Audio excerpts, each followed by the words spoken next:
Hello, dear one, and welcome to today's story time.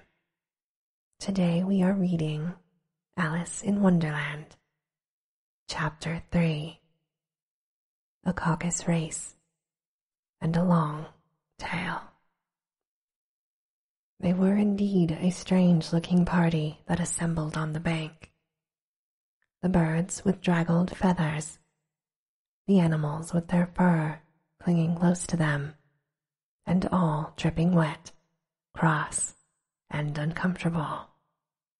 The first question, of course, was how to get dry again.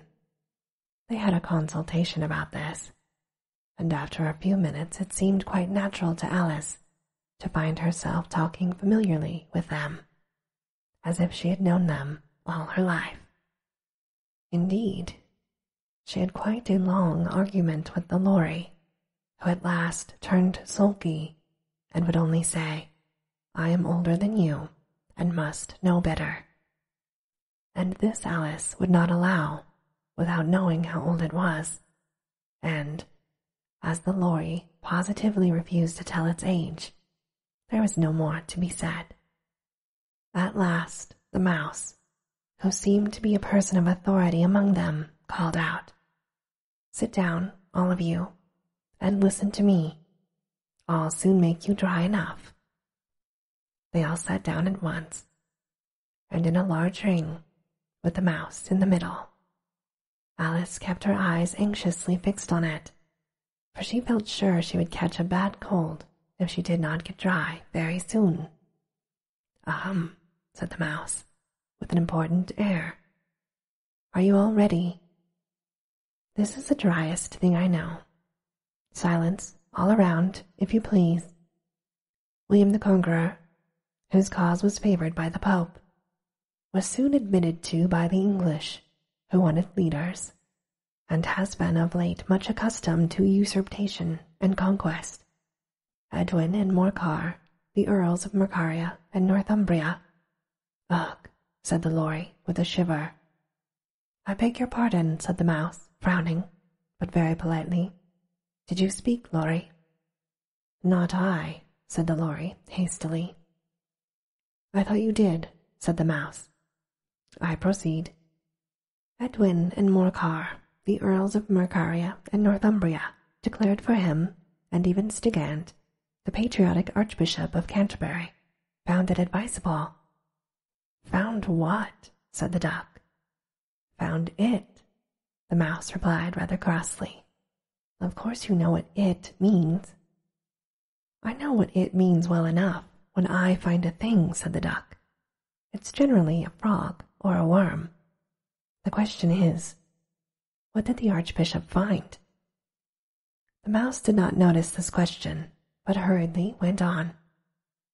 "Found it advisable to go with Edgar Atheling to meet William and offer him the crown. William's conduct at first was moderate, but the insolence of his Normans—" "How are you getting on now, my dear?" it asked, turning to Alice. "As wet as ever," said Alice in a melancholy tone. "This doesn't seem to dry me at all." "In that case," said the dodo solemnly, rising to its feet, "I move that the meeting adjourn for the immediate adoption of more energetic remedies." "Speak English," said the eaglet. "I don't know the meaning of half those long words, and what's more, I don't believe you do either."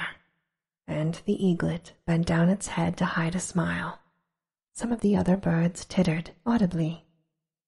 "What I was going to say," said the dodo in an offended tone, "was that the best thing to get us dry would be a caucus race." "Well, what is a caucus race?" said Alice. Not that she wanted much to know, but the dodo had paused as if it thought somebody ought to speak, and no one else seemed inclined to say anything. "Why," said the dodo, "the best way to explain it is to do it, and as you might like to try the thing yourself some winter day, I will tell you how the dodo managed it. First, it marked out a race course in a sort of circle. The exact shape doesn't matter, it said. And then all the party were placed along the course, here and there. There There was no 1, 2, 3, and away, but they began running when they liked and left off when they liked, so that it was not easy to know when the race was over. However, when they had been running a half hour or so and were quite dry again, the dodo suddenly called out, "The race is over." And they all crowded round it, panting and asking, "But who has won?" This question the dodo could not answer without a great deal of thought, and it sat for a long time with one finger pressed upon its forehead, while the rest waited in silence. At last the dodo said, "Everybody has won, and all must have prizes." "But who is to give the prizes?" quite a chorus of voices asked. "Why, she, of course," said the dodo, pointing to Alice with one finger, and the whole party at once crowded round her, calling out in a confused way, "Prizes, prizes." Alice had no idea what to do, and in despair she put her hand in her pocket and pulled out a box of comfits. Luckily, the salt water had not gotten into it, and handed them around as prizes. There was exactly one piece all around. "But she must have a prize herself, you know," said the mouse. "Of course," said the dodo gravely. "What else have you got in your pocket?" "Only a thimble," said Alice sadly. "Hand it over here," said the dodo. Then they all crowded round her once more, while the dodo solemnly presented the thimble, saying, "We beg your acceptance of this elegant thimble." And when it had finished this short speech, they all cheered. Alice thought the entire thing very absurd, but they all looked so grave that she did not dare to laugh, and, as she could think of nothing to say, she simply bowed and took the thimble, looking as solemn as she could. The next thing was to eat the comfits. This caused some noise and confusion, as the large birds complained they could not taste theirs, and the small ones choked and had to be patted on the back. However, it was over at last, and they sat down again in a ring and begged the mouse to tell them something more. "You promised to tell me your history, you know," said Alice, "and why it is you hate C and D," she added in a whisper, half afraid that it would be offended again. "Mine is a long and sad tale," said the mouse, turning to Alice and sighing. "It is a long tale, certainly," said Alice, looking down with wonder at the mouse's tail. "But why do you call it sad?" And she kept on puzzling about this while the mouse was speaking, so that her idea of the tale was something like this.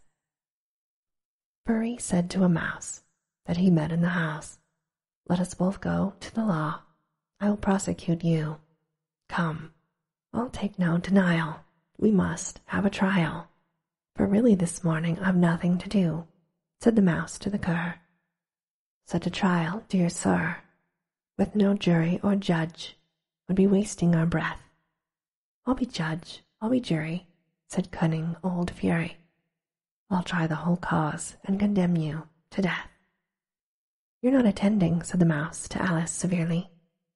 "What are you thinking of?" "I beg your pardon," said Alice very humbly. "You've got to the fifth bend, I think." "I had not," cried the mouse, sharply and very angrily. "A not," said Alice, always ready to make herself useful, and looking anxiously about her. "Oh, do let me help to undo it." "I shall do nothing of the sort," said the mouse, getting up and walking away. "You insult me by talking such nonsense." "I don't mean it," pleaded poor Alice. "But you're so easily offended, you know."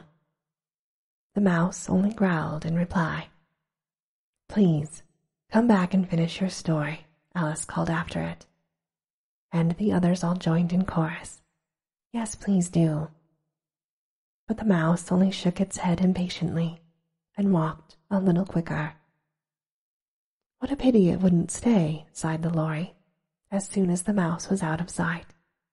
And an old crab took the opportunity of saying to her daughter, "Ah, my dear, Let this be a lesson to you never to lose your temper. Hold your tongue, Ma, said the young crab a little snappishly. You're enough to try patience of an oyster. Oh, said Alice, I wish I had our Dinah here. I know I do. She addressed nobody in particular. She'd soon fetch the mouse back. And who is Dinah, if I might venture to ask the question, said the Lory. Alice replied eagerly, for she was always ready to talk about her pet. Dinah's our cat, and she's such a capital one for catching mice you can't think. And oh, I wish you could see her after the birds. Why, she'll eat a little bird as soon as look at it. This speech caused a remarkable sensation among the party. Some of the birds hurried off at once. One old magpie began wrapping itself up very carefully, remarking, I really must be getting home. The night air doesn't suit my throat. And a canary called out in a trembling voice to its children, Come away, my dears. It's high time you are all in bed. On various pretexts, they all moved off, and Alice was soon left alone.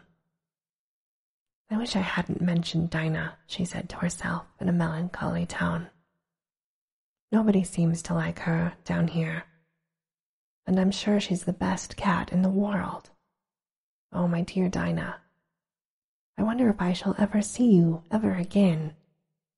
And here poor Alice began to cry again, for she felt very lonely and low-spirited.